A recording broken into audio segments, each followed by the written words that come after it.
Hey guys, I'm back again, looking like a hot mess. Just got done working. It's like 9 o'clock at night, but my cabin air filter came in today.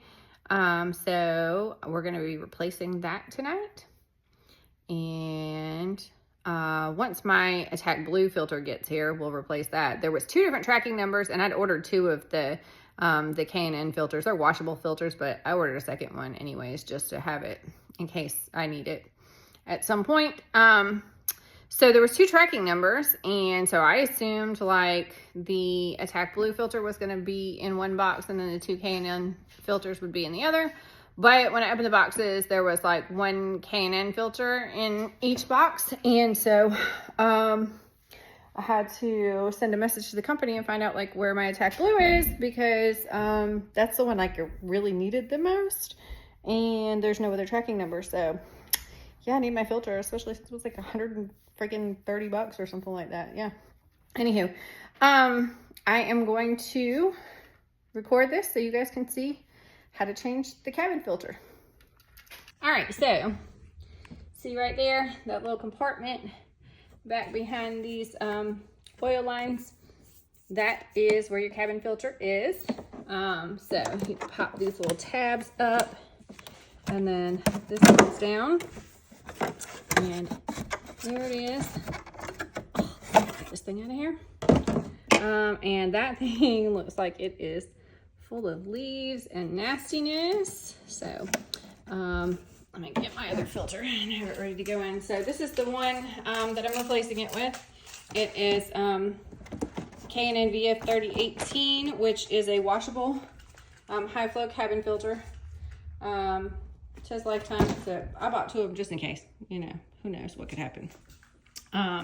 Probably will never need it, but might. So yeah, this is the one I'm going to be installing, and it says when you install it to make sure that the K&N logo is upright. So I don't know if you can see it there.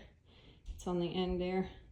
So it'll go in this way. So let me get this old one out, and then we'll get that one in. So I can prop the phone up here. I really need to get me a stand. I think I have like a ring light thing upstairs, but I've never used it, so. All right, so I did hear that you have to kind of like maneuver these things and get them in and out of here. So I don't know if that, I think that, yeah, I might have to go above these lines. I think that K&N one is gonna be a little bit more difficult to get in than this one is to get out, since it's like got the rubber edges on it, but we'll see. Like, this thing's pretty nasty. Looks like, and it looks like it was bent up in there.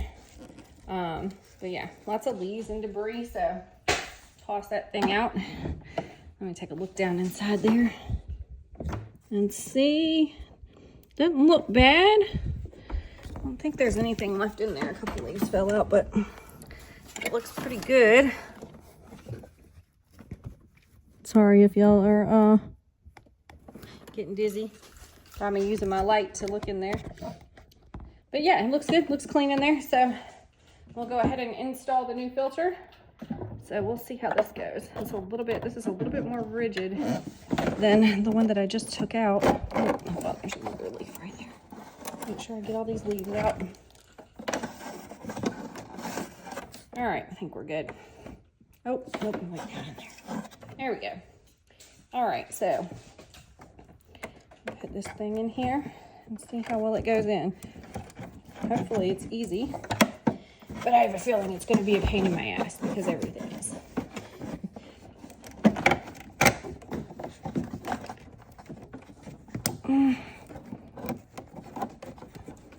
Yep, a little bit. Well, actually not too bad. Let's see if I can get it the rest of the way in there. Just gotta cram it, they said. It'll sort itself out. But actually, I think that one being more rigid kind of helped, because it didn't like crunch up like the other one. So I think we're good. Seems like it's in there, right? Let's see.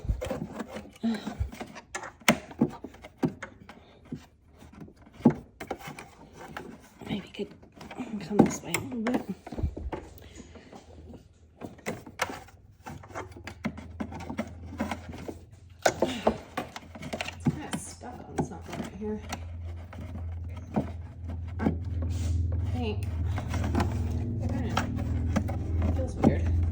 sitting off, like it's kind of cocked to the side on this side. Yeah, I think it's like stuck down under here. Ugh. Yeah, it's being a pain in the ass. I knew it was going to be. Got it in there. But it's not exactly where it needs to be, I don't think. I think it needs to come up a little bit.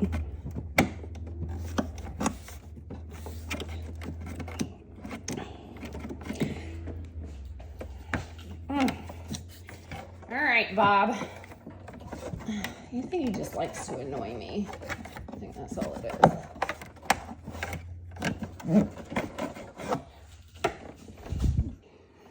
Yeah, that right side seems like it's in the right spot. This one seems like it's down too far. All right, I'm gonna pull it back out and take a look. Because I'm just extra and anal and it has to be in there perfect.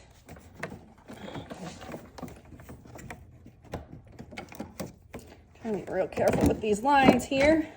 All right, let me look at the internals here. What we got going on? So I see like the slot there. It's like it was just sitting up on one side and down on the other instead of perfectly in the middle. So I'm gonna try that again. Try to line them both up at the same time.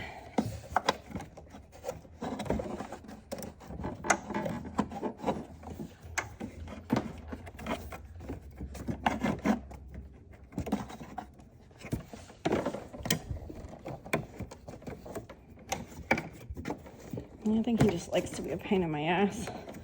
That's all. All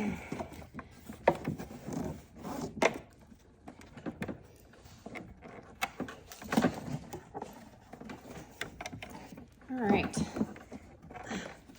Yeah, now that I have it in that slot, like where it feels like it's supposed to go, now it doesn't want to push back on this side.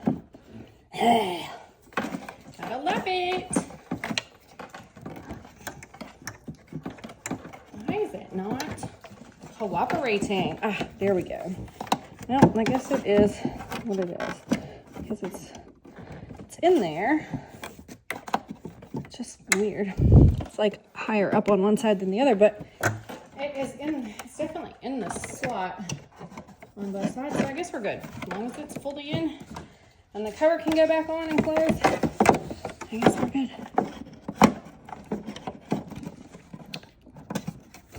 So yeah, just looks odd. It's kind of cocked up on one side and down on the other. Nope. That's how out of there. Yeah. Okay. I made that way more difficult than it needed to be.